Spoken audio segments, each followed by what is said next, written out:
Grand malade. Pourquoi pleurez-vous, madame?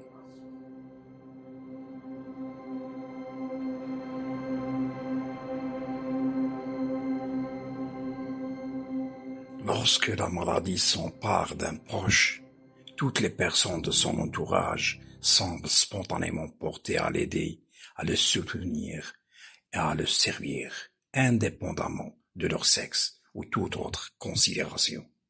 Souvent, tous les proches basculent dans l'univers de la maladie. Cependant, nous avions constaté, Aïcha et moi, que c'était presque toujours une proche aidante qui accompagnait le malade pendant son séjour à l'hôpital, et rarement un aidant de sexe masculin, sachant que la prise en charge de l'alité dépendant n'est pas assurée par l'hôpital, à commencer par les besoins biologiques les plus élémentaires.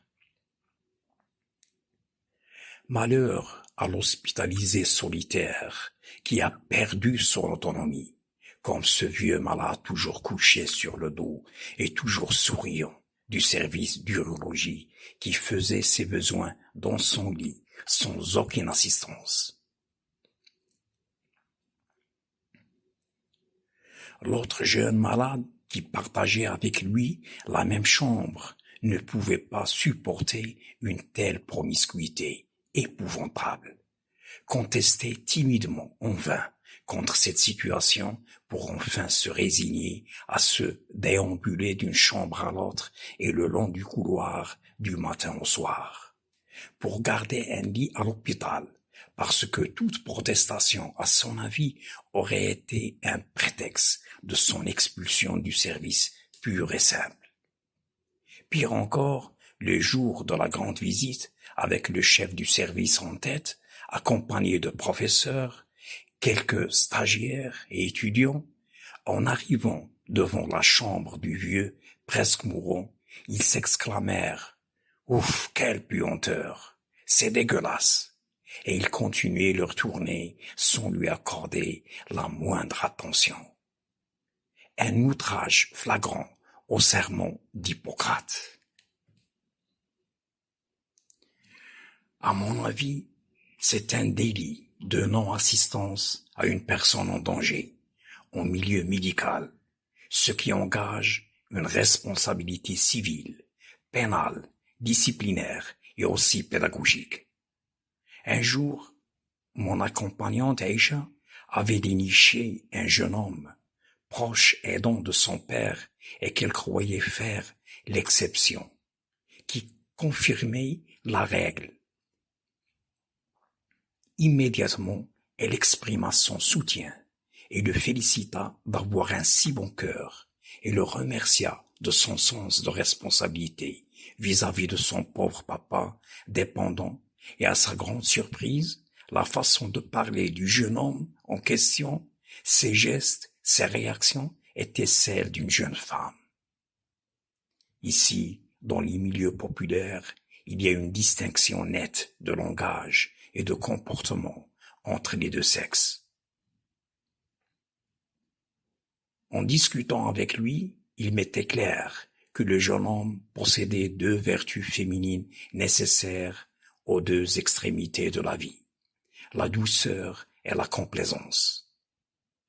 Le jeune patient qui désertait son lit d'hôpital à cause des odeurs nauséabondes de son voisin solitaire et abandonné avait une histoire singulière et vague derrière lui.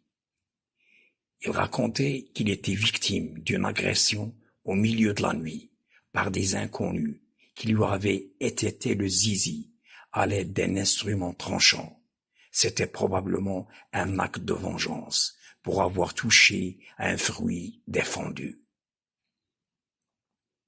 Les agresseurs voulaient faire justice eux-mêmes, sans recourir à l'institution judiciaire, pour une raison ou une autre.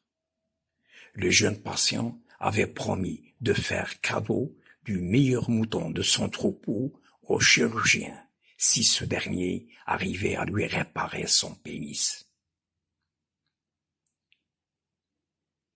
Lorsque sa vieille maman paysanne venait lui rendre visite pour la première fois, elle s'était perdue dans les couloirs et les étages du gigantesque hôpital, comme beaucoup de visiteurs. Pour retrouver son fils, elle demandait aux autres où se trouve le service des patients à qui on a coupé, et elle terminait sa question avec sa main tendue devant son bas-ventre en imitant le geste qui signifie pénis coupé, sans prononcer le mot, puisque c'est tabou. La pauvre maman croyait qu'il existait un service spécialisé pour des patients à qui on a écourté la verge. Les accompagnantes des malades souvent invalides n'étaient pas reconnues officiellement par l'hôpital comme telles. Il me semblait qu'elles avaient droit à une autorisation difficile à obtenir, qui leur permettait de rester auprès du malade pour une durée indéterminée. La plupart du temps, c'était le personnel qui fermait les yeux, soit par sympathie, soit par l'achat du silence d'un professionnel de la santé.